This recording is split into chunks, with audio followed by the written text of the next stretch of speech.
2 วันเนี่ยศาลาเปิดมาเอาเฮามาเชื่อมหลังคา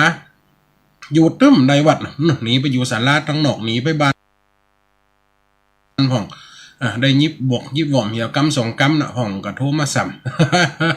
เนาะหลายตีหลายตังนะสุติการยมแม่บ่ขี้เนอยมปีซาซีบอนอีกอะซักซีวันอีกอะการวัสการเจ้าตู้พังจากเยอรมันเนี่ยเจ้าสาตัวเด้อยมปีเนอจากเยอรมนีเนาะขึ้นชัดเจนเนาะอีพ่ออีแม่เนาะอูลำเปียงขาวลำเยาเปียงไหมเอามาอูเรื่องกำกะดำตอนที่6เนอะตอนที่5เล่าไปวันนั้นม้วนโดปางเมื่อเจ้ากำดำกาไปอยู่ด้วยแม่เท่าปักขีกานะกำกาดำไปอยู่กับแม่เท่าปักขีกาติดบ่วงติ้นแหวเนาะไปกับไปสอกแอวสาวพ่อไว้วิบากกรรมเสียงแล้วหรอขอฟังลองนานหน่อยครับตุลุงเหรอครับเด้อครับสมบูรณ์อันนี้เป็นรายการธรรมะเด้อก็เป็นรายการธรรมะถ้าว่าเป็นข่าวเป็นซ้ออันนั้นก็คลิปเร็วไอ้น่ะคลิปเร็วอย่างเดียวมีหน้าหังหันนะเกี่ยวกับดำกากะไปเอวสาวตีประดาวันนั้นนะไปเอวสาวไปเมาไอ้หรอละย้ายในกระดาโอ้ย้ายถึงว่าแล้วตัวเกิดมาเหมือนเปิ่นดำอย่างมีอย่างทานดำอย่างหมากี้ดำอย่างหมี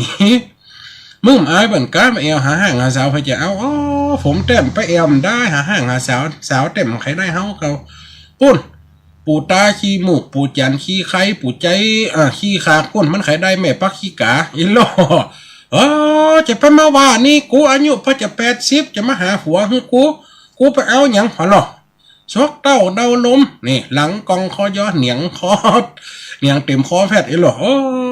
ไปว่าจะอ่านไอ้เพิ่นนี่แหละเจ้ากำรำกากันเล่นอูหยอกย้ายไข่หัวคิกสุดท้ายมากับไปลูกนึ่งเข้าเนี้ยเข้าบ้านมากับหลวดนึ่งเข้าเนี้ยควายมากับไปหายไปสวนตัวใหญ่เขาฟังกันไปตอนที่6นะ เมื่อเจ้านอน้อยเป่งถอยยอกไข่หาผัวใหญ่ขี้กาหญ้าเท่ามันได้ยินหลานจูกันหยอกเขาก็ด่าสำเนาปากว่าหลงมันถึงปากเก็บอยู่หันเหลือมาเนี่ยปากขี้กาเนี่ยนะว่าอย่าพูดไปกำใหญ่ต่อตาหญ้าเท่าปุ่นหน้าเผิดไอนี่มึงไปไกลมาว่าทำไมอะไรแบบอย่ามาพูดแบบนี้นะยายไม่ฟังอีโลอายเขาอีโลอายุ80จะให้เอาผัวไม่เอาหรอกอีโลเจ้ากำดำกาผิวดำขี้ตีนั่งสิบนั่งสีบอดจ้าหญ้าเท่าจำนี้กำกี้กำพระก็ซ้ำปอกหน้าเข้าไปยายอยู่หนีไปมาไกลกูไปมาไกลอีหรอก็ซ้ำเข้าไปกดไปหวัน ก็ซ้ำปอกหน้าเข้าไปโผรวบลัดหญ้าเท่ามึงใจเจ้าหกกอดยายบีบนม2 ข้างไปมาญาจันได้ไอ้ห้อยนี่มาบีบนมบีบอุ้ยกูเห็นหรอไหนหัวนมมีไหนเห็นหรอนึกว่าอยู่หมอกหน้าอกเป็นอะไรอยู่เกิงแอวบนก่อนมันเล่นหลานหรอหยอกเล่นหลานเล่นยายหรอเจ้าหกกอดยายบีบนม2 ข้างแล้วบอกหูใหม่ปูใจกาดดังมันฝากหลานยังยุบอุ้ยอันนี้ปูใจฝากมายุบข้างหนึ่งเหรออันนี้ปูทวนนี่เหรอพะยะฉะนั้นไอ้เปิ้นนี่เหรอนี่เหรอใครหัวแท้แล้วบอกอู้หมายปูใจกาดดังมันฝากหลานยังยุบอุ้ยนมแหงน้องกาท่านวลนุยหันห้อยตุยเมาะมือขายุบพอแล้วอยู่เปียงใส่ดื้อหิวยานย่อมแยมบืดก็บีบเนียง เบิดก็บีบแก้มหยอกเล่นกวนแซมอย่าไทยเท่าปักขี้กาแต่งว่าเปียไม้อูจะฟาดได้จังนี้ยังไม่แซ่ฟาดกำละกูจะไม่แซ่บุ๊บกำละโลกูจะฟาดได้จังเจ้ากำดำกาแวดหน้าสอดหลังไข้หัวเอื้องอังยอกยังหย่าเท่าปออีดปอหิวปออีดปอหิวหมดแห่งนั่งเฝ้าบ่เอาอย่างหญ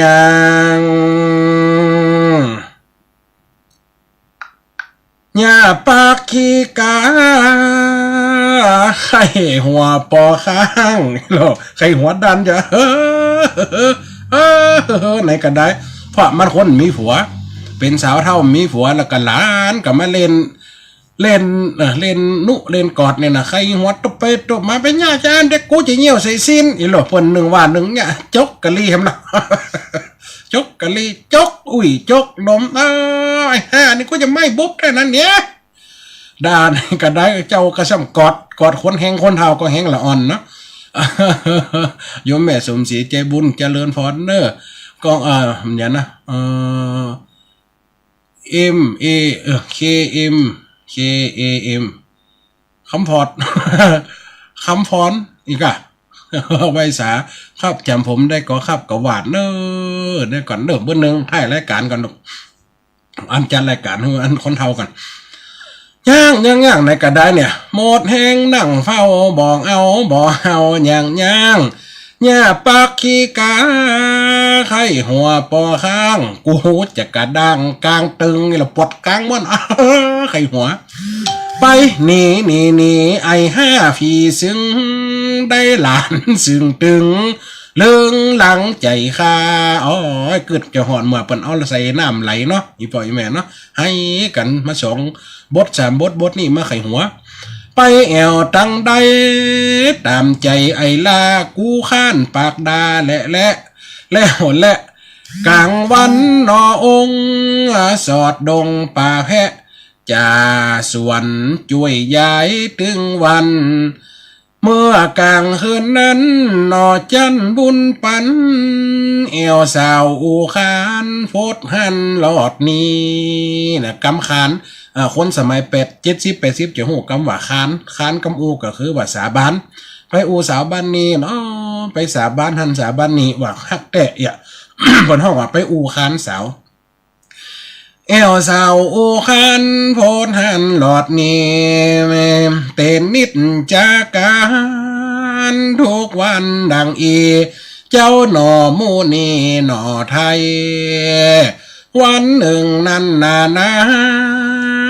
เอวลาเขตค่ายโพดไปหลอดใดในวังโลเอวตามบ้านละมดละบันน้อยบันใหญ่บันไตบันเหนือไปเอวแล้วมดกำนันสดไปเอวในวังขณะจะไปปะลูกพระเจ้าพญาเจ้าเมืองหรือพระธิดาไหนฝ่ายแม่นอนโพดไปหลอดใดในวังหันใส่ปราสาทงามอยู่หนึ่งลางเป็นตีอยู่ยังพิมปาสาวน้อยกาเพบกันยาเขาเป็นกูห้อยด้วยกันถึงวันคำเจ้าอาจจะอูย่อนนางปิมปานี่ที่เกิดจากหน่วยงิ้วออกมาแม่นก็อีปล่อยแม่ที่จำได้นะและกันนางเตปะกัญญาเป็นลูกล่าของพญาเจ้าเมืองปลานสีอยู่ด้วยกันปราสาท2หลังโลกน้องอีคิวเนาะวันนี้เฮียนก็ปอวันนี้เฮียนแต่นี่จังซ้อใหม่พญาเนอะอันกำลังมาสมัครเป็นลูกศิษย์แม่อัมพรกันทามีไว้สาเจ้าสาธุเดยมแม่เนอะก็เลยไปเอวตามบ้านตามจองพดหูตีเอวไหนล่ะโซดไปเอวในว่าในห้องต้องเวียงเปิ้นเป็นลูกเจ้าพญาลูกเจ้ากำดำกานี่หูเรื่องถอดลูกกาออกแล้วนะถอดหูกาออกแล้วเป็นบ่าวล้อเป็นคนห่างงามโดยกันถึงวันคำเจ้ากำดำกาญาแต่เก่าถอดไว้แต่บ้านขาวา ดูงามวิลาศสะอาดงามตาก็สอดลงมาถึงนั่งถึงนั่งถึงนางน้องเนาสองนาลีอันนั่งน้องลาสองนาลีอันนั่งยิบผ้าห้อยพวงมาลาเมื่อนั้นสองพี่น้องเจ้านางปิมปาขนุนเงี้ยวกับเต็บปากกระดานห้อยดอกไม้โอ้ยพี่สอนน้องกับพี่อย่ามางามแต่งงามว่าห้อยดอกอันนั้นก็เป็นกีบห้อยอันนี้ก็เป็นลวงเป็นลายห้อยเป็นหุบจ้างหุบมาโอ้เฮ้ไม่เดี๋ยวปีจะสอนเหรอพ่อนางปิมปาเนี่ยพ่อน้องจะสอนนางปิมปาเนี่ยเปิ่นเกิดเป็นกับหน่วยงิ้วลูกพ่อเปิ่นเป็นลูกเทวดาลูกเอามาใส่ไว้พญาอินเอามาปั่นไว้นั่งกันสองคนจ้ะกันนั่นเจ้ากับมาเอวกลางคืนลูกเจ้าเมื่อนั้นเจ้ากำดำกาโอจ้าเผื่อฟันโอเล่นเกมหยอกออกไปประตูบ้านนี้เปิดกายังมาไขล้อไฟคนใดมาจ้ามาเอวโอ้ไอ้โลมาต้มตูบ้านนี้เปิ่นยังมาไขเปิ่นล้อคนใดมาจากเอวโอ้จ้าไอ้โลเจ้ากับดำกาเสียวไปก่อนโลสองนาลียินเสียงกิมโกโฟกฟังดูบอดจาตอบกำไม้ใครการตอตาบ่เปิดไว้ท่าคนใดล้อแต่คนตัก ฝากหักหัวใจบ่พอก้มไฟตามไว้รอท่าไอ้ล้อเจ้านางปิมปา โอมตูบ้านนิ่มเปิดล้อไฟก็นั่งตามไฟกันล้อคนตีเอิญเอ็นโลอ๋อไอเนี่ยเปิ้นจ้างอู้สนทนากันโลบ่าวกับสาว ตามไว้ล้อทาเต็บกันยาปิมปาน้องลาแกกำว่าตาหนอดดาวนบคุณมือปัดดาบฮัก น่ะเมืองหมอกม่วนขนาดครับสาตัวเนอติดตามรายการด้วยเนอเพียนพลอนันต์กับสัตว์เจ้าสัตว์เนอร์ กันเลยโอไปโอมาหรอคดเข้าไกลทอแท้กะเนี่ยเปิดแอร์นะ ตึ้มได้ ใครตอบตาตอบกำไม้ใครการตอกตาบ่เปิดไว้ท่าคนใดล้อแต่คนตักฝากหักหัวใจบ่พอกลมไฟตามไว้รอทาเทพกันยาปิมปาน้องลาแค่กำว่าตาหนอเต้าเมื่อเจ้าเฮือนจ้าป่าจนกันเก้าเอลโลหูว่าป่าเข้าจำพังกำกาบ่าวน้อยก้อยคดเอาหลังยกก้นขึ้นวางตียังข่มบานอ๋อขอหนังนี่สักตัวขอหนวดนี่สักว่ากันถ้าว่าแฟนเปิดมาไอ้ก็จะลุกหนีแป๊ดๆอะไรเงี้ยแล้วเนอะไอ้เหรอก็ย่ำมาไอ้เฮ้ยบ่มีไอ้เหรอเพราะว่าสองคนเนี่ยเป็นสาวอยู่หรบ่มีปีน้อยปีไอ้ในนานอยู่มาถึงวันบ่มีไผอูเอลโลโอ้มันใจกล้าแต่ว่าวันนั้นมันมาเป็นไฟอยู่หัวคันใดยืดแล้ว โอ้แต่ว่าวันนั้นมันใจเป็นไฟจ้ะมันเป็นไอ้ใจมาขอกินเมียงมาขออมเมียงอ๋อไฟตีไหนว่ามาอมเมียงเมื่อคืนใจกล้าไอ้โลโอ้กันหยอกกันเบากับสาว อันนี้ก็ว่าไปตามเรื่องนะอีแม่ปอนเนาะ ก้อยโคตรเอาหลังยกกลขึ้นวางตียังข่มบานสองเขือเขาอูเมาปากตานไข่การกำวานอ่อนซ้อยว่าใจบ่าวจีนานกะวันน้อยมาพูดจะถ้อยวัตาอยู่ยังเขนแคว้นแดนใดกันหา เหมือนเทวดาลงมาแต่งปันเพิ่งกระถามกันคนตะกอนนี่เป็นหน่อยเป็นนานเป็นคนมีวิชาความหูโลดเสียงซิบโมมันอยู่ในวัดมดแม่นนะอีพ่ออีแม่นนะว่ากล่องลั่นหนัดปัดแน่แกะสันลักจังจ้อยจังซ้อมือปีมือซึ้งเนี่ยเฮียนจากหน่อยจากนานมาถึงนั่น เปิ้นก็เลยถามว่าอ้ายเป็นหน่อยเป็นนานก็หน่อยฝูถ้อยกำจ๋าเพราะไขว่าตาอยู่เขียแข่นบ้านอย่ากัดเลยตอบกันไปนี่มันเทวดาลงมาแต่งปันเจ้าหนอโปธาก็ใครตามขั้นข้าคนสันทานตามก้อยบ่ใจปีนั้นบ่คันปีน้อยคนดิบเอวลาเดินเมืองคนดิบก็คือคนติ่มได้บวชนะดิบจิวฟิวเลยไอ้เหรอ จีนตัวบอนนักจะฟักลายเคียงข้าคนนอกเวียงเอวเมืองข่อยบานโลบล่างห้างชิงเป้าปิงดังปันบ่อเต้านงคานปีน้องพอไหนก็งามแม่ใส่กะล่องดังอินแต่งตองนาลีติเสียว่าน้องบ่ใจสาวจีผัวเปิ้นซ้ำมีหมดที่เกี่ยวข้องอินโลไปว่าเฮาเปิ้นน่ะเจ้ากำดำกาว่าโอ้ถ้าว่างามเนี่ยงามแต้มเป้คนอูเนาะคนที่อูน่ะงามนี่มันงามเกิงเดียวอีน้อยมันใจนั้นเป็นคนดิบเรื่องเอวบานไผจะมาคานเอาไว้เอียเจ้าก็เลยว่าเนี่ยโอ้เสียดายนะเปิ่นมีกูให้หมด2 พี่น้องเปิ่นมีผัวให้หมดนางเต็บกันเนี่ยก็มึดกับกำนันนะโหได้จะได้ว่าเปิ่นมีลูกมีผัวตัวย่ำหันถ้ามีผัวกันนั่งนัวกันนี่กะยันโลเป็นเชิงเป็นไรนะเสน่ห์การหลงนี่มันถึงจ่างปากแต่ เปิ้นผัวเปิ้นซ้ำมีหมดที่เกี่ยวข้องเทพกันยาปิมปาตอบทองไฟมารับรองบอกไทยสั่งมาว่าเป็นหันให้ดูให้ข้าเป็นสาวได้เดิมทีสั่งมาว่าปนปากล้นว่าจีลักแต่ไอมีเมียอยู่ต่างบ้านตัวน่ะก็มีเมียมาแอวหาสาวคือถึงข้าวเมียเลี้ยงลูกน้อยอีโล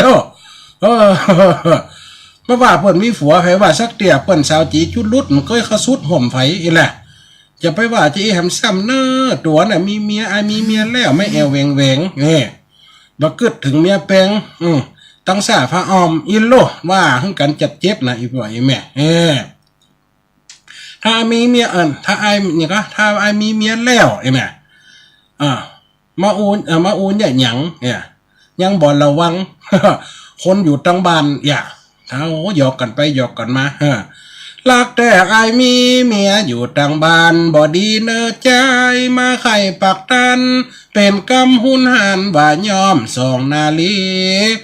ก็เข้านั่งล้อมบ่ได้อุกอมเป่งหาวใจมีเมียแล้วมาแอวหาสาวบ่คิดถึงเขาตั้งสาฟ้าอมเจ้ากำดำกาก็ต่อกำซ้อม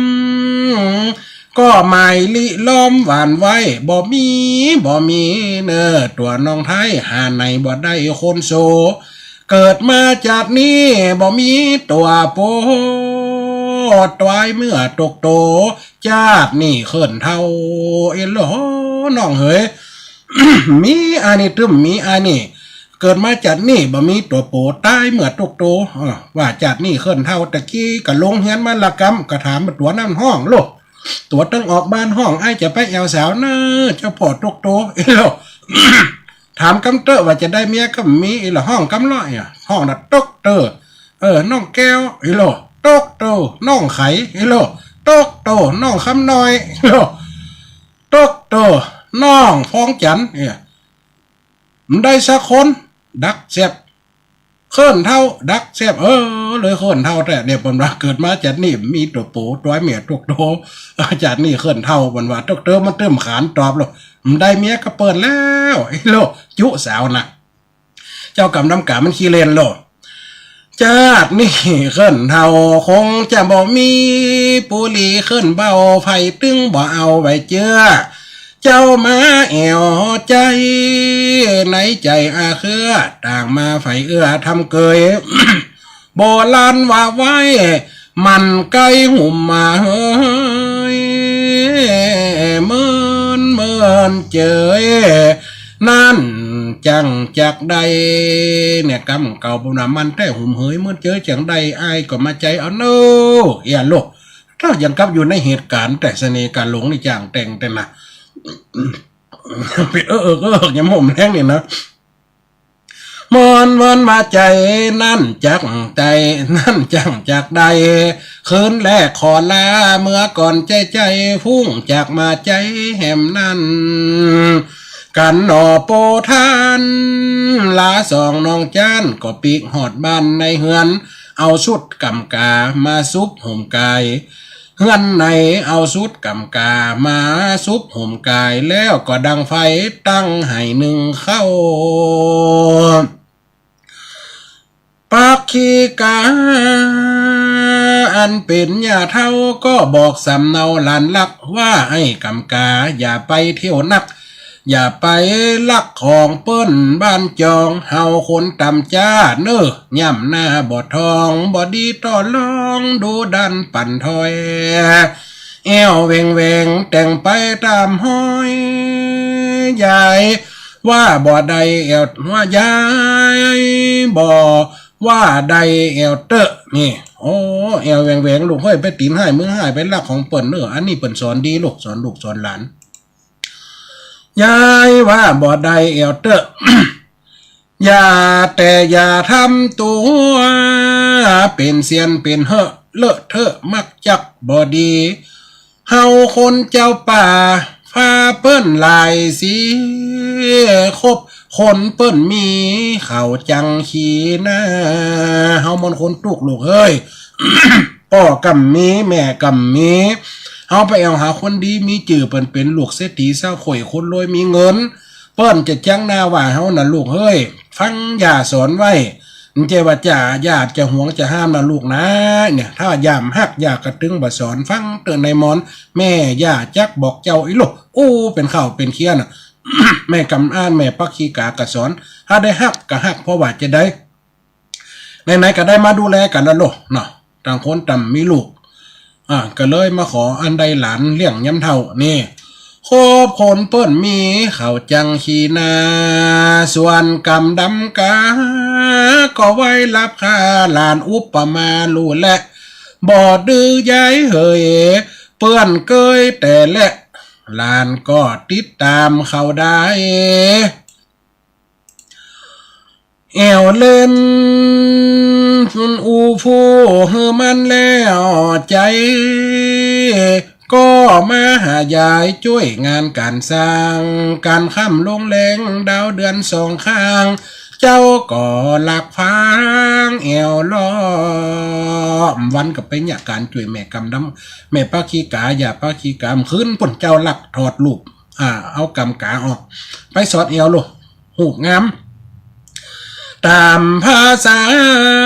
ของเจ้านั้นเนาะ ที่มีเกาะเมินมาแอวสาวข่วยแล้วเจ้าบ่เปิงตาถูกใจกันยาปิมป้าเต่าอัน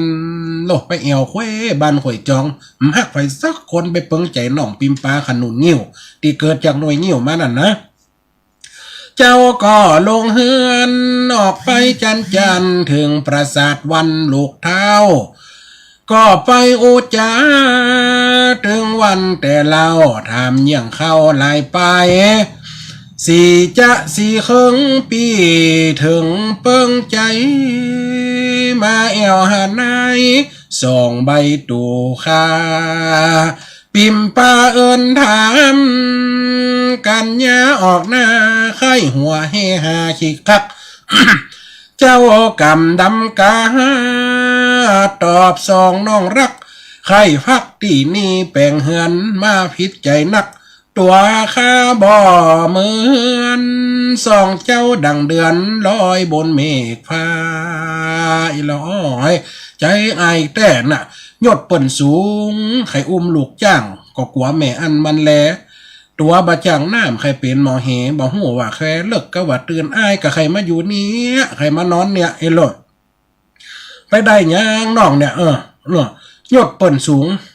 เป็นดังลูกเต้าเฮาเนี่ยจะเอาไม่เศร้าไป4 เดือนมันไปได้จะได้ไอ้โลดน้อมทอมตนกันนะดีเอ็นดูนะ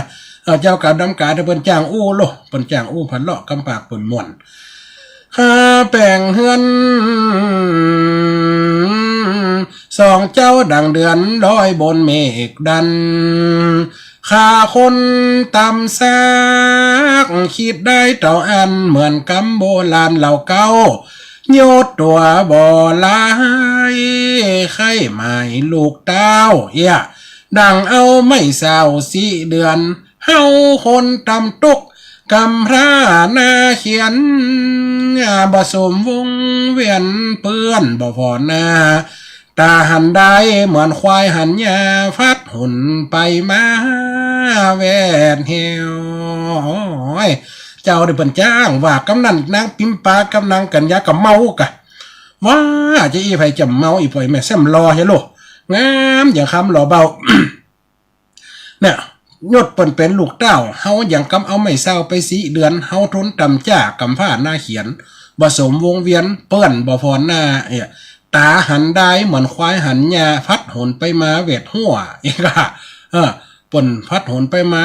นอกหัวน่ะเปิ้นล้อมหัวไว้โลเฮาก็เป็นควายมันได้ไปกินหญ้าตั้งไหนอย่างเปิ้นไอ้โลจนพอยมป่นน่ะกำนันนางนี่ก็เมาล่ะเตปะกันยากับเมานางปิมปากับเมา2พี่น้องเปิ้นมี7-8คนพี่น้องเนาะ2คนนี่เมาก็กำกาตกล้อมได้จะขำเงินเจ้ากำดำกามาแอว ฟาดหนไปมาแวดเหี่ยวเปิ้นมาอูจ้าก็ดีใจแล้วเหมือนหินเตรียมแก้วใส่งามกำกาแต่งยองผู้ท้องแต่งทามสองนางมีความแก้ไปดังอันว่ากันไปลายขยายตามคันความเมามันมนุษย์กิเลสยังนาตัณหาบ่หมดย่อมมีสิ่งหลายไปยิ่งใจสร้างโลกย่อมเป็นตามใครถึงความในไฟกามถูกต้อง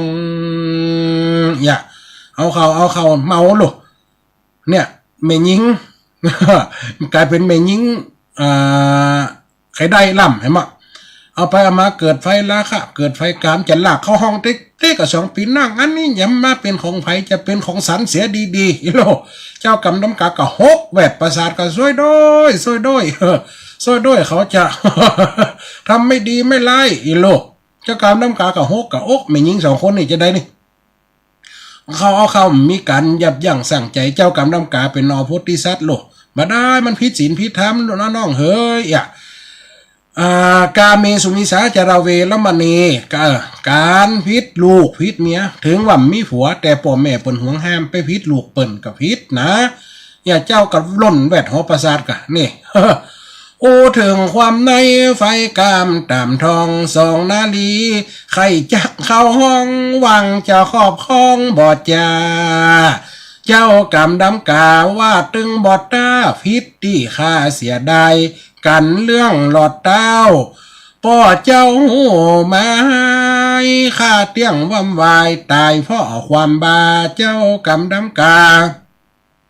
ก็หกออกหน้ามโนมานะฟังเฝ้าถ้าเป็นบ่าวสมัยนี้อย่างเนี้ยวันนี้วันวาเลนไทน์ตะวานี่เป็นวันตีสิ่งที่คมคิดกันในเอามาใจในตังติบดีละอ่อนเมียเมยิ่งปอจ่าปอใจนี่บะมีความยับยั้งสั่งใจที่เอาเป็นวันเอามาเป็นวันมอบความมักให้กันในตังติมดีจริงๆมันใจศาสนาเฮานะปุ่นเป็นของศาสนาคริสต์นะเป็นปอน้อยอุดนะปอน้อยซีอุดปอนานซีอุดไปสู่ขวัญให้กูบ่าวสาวอย่าปอน้อยวาเลนตินุสมันเป็นบาทหลวงวาเลนตินุสไปสู่ขวัญให้บ่าวสาวล่ะกษัตริย์เซนดิอุดเนี่ยเปิ้นเป็นกษัตริย์ที่สอบขยายอาณาจักรนี่กูให้ปล่อยแม่คนเฮาฟังนะอันนี้นอกเรื่องหน่อยก็เลยบอกว่าปนน้อยอันเนี่ยก็เซนดิอุดเนี่ยต้องล่าอาณานิคมล่าเมืองให้ได้หนักที่สุดห้ามปอใจแต่งงานห้ามไม่ยิงเอาผัววาเลนตินุสเนี่ยถ้าจะเป็นปอนนานวาเลนตินุสนี่ไปสู่ขวัญก็วันนี้ก็มาเป็นวันดีจากสู่ขวัญชาวแล้วเอาผัวใหม่อีกอะเรื่องหู้ถึงอันกษัตริย์เซนดิอุด เอาไปกะเอาไปขังคอกก็เอาไปแขนคอกะเอาไปฆ่ากะเนี่ยละเป็นวันเอาไปขังคอกแล้วก็คนทั้งหลายน่ะที่ได้แต่งงานเนี่ยกะอินดูก็เลยซื้อดอกกุหลาบไปหมอบในคอกหมดก่อนตายแล้วเอามาใจในศาสนาเฮาเอามาใจในสังคมเฮาเดียวนักเนี่ยละอ่อนก็เลยมันเข้าใจในลักอันใดเป็นอันใดอันนี้นอกเนื้อหน่อยเนาะเนี่ยก็เหมือนกันเจ้ากรรมดำกาเนี่ยเปิ้นมีหัวใจตีตั้งมั่นในองค์ศีลถึงว่า2พี่น้องนะใครได้เสียงตึกเจ้าก็เลยหนีกะตั้งแต่หันเลยหนีเพราะว่าอย่างอาสัญญาจะมาปุ๋งมาเต็งหัวกะไปลูกเจ้าพญาโลไปลักนอนด้วยลูกเจ้าพญาตายกะนั้นมันจะหลักขึ้นห้องขอนก๊กอย่างก๊กคองูเหลี่ยมนี่ตายกับได้บอกปีบอกน้องกับแซมปอแม่กับมีนี่เล่าของเขาต่อ นับตั้งแต่นั้นเขตคันดีลีพิมพ์ปาวดีกันยาปีเจ้าลวดกองหากำกาคู่เฝ้าบ่หันแม่เงาสักนิดเจ้ากับน้ำกาเลยมาหรอกเขาไม่ยิงนี่ รุนแรงหรอกความรักรุนแรงเนี่ยก็เริ่มปิกมากะเอามันก็ก้องหาหลวดกินข้าวหลวดกินน้ำล่ะเรื่องหัวไปถึงเจ้าพญาแล้วมันจะได้หาพิมพ์ป้าเฮ้ยอย่างหน้ามองตองเศร้าพอหรอหน้าเศร้าอย่างขี้ตักแดดอันนี้เหรอได้ปะกันยามอย่างหน้าเศร้าอย่างมืดฝนแป้งครีมยังใส่ฟองเป็นไอ้ยังกะง่อมกะแง้มสูเป็นยังกัน2พี่น้องนี่ฮะพ่อถามพอหรอมันอยากเข้านี่หรอมันอยากน้ำอย่างสักอย่างกับไปยังอย่างมันอยากเข้าอยากน้ำรุ่นอายุ17-18รุ่นไว้กำลังกินอันนี้มั่นใจละต้องมีหลายประการอย่างสักอย่างเอาแล้วก็ถือผลขวนความกันเพราะว่ายังกองหาเจ้ากรรมดำกาเปิ่มมาแล้วโลตัวน่ะกะหังจะไปมิกไปกอดเปิ่น เจ้ากรรมดำกาเริ่มหันหน้าตั้งแต่หันมาบ่หันแม่เงาสักนิดเขาลวดมองใจเพราะไทยกูคิดบ่อยากน้ำเขาเลยละกำหาบ่กึดหาบ่ยังเจ้ากำดำการูปร่างโซฟาไข่ปลานอนป่องป้อเจ้าพญามาคิดแต่งต้องว่าสมควรดีบ่จ้าเป็นมือใครได้ผัวกันกะฮะใครได้ผัวเป็นยังได้ป้อจะหา100S7หัวเมืองเนี่ยจะเอาคนใดป้อทำหนังสือนี่พิมพ์หนังสือเสนาอามัดหอยาคอรับโดยเก้าพ่อบัญชามีอันยังพ่อบัดเจ้าไอ้เหรอบัดเดี๋ยวนี้ลูกกูมันก็ได้ผัว8คนนี่มันก็ได้ผัวด้วยกันหมดกะอัพลงเฟซกันประกาศลงเฟซประกาศลงไลน์ตัวอินสตาแกรมตัวฮิโลประกาศตัวลงติ๊กต็อกประกาศหมดเลย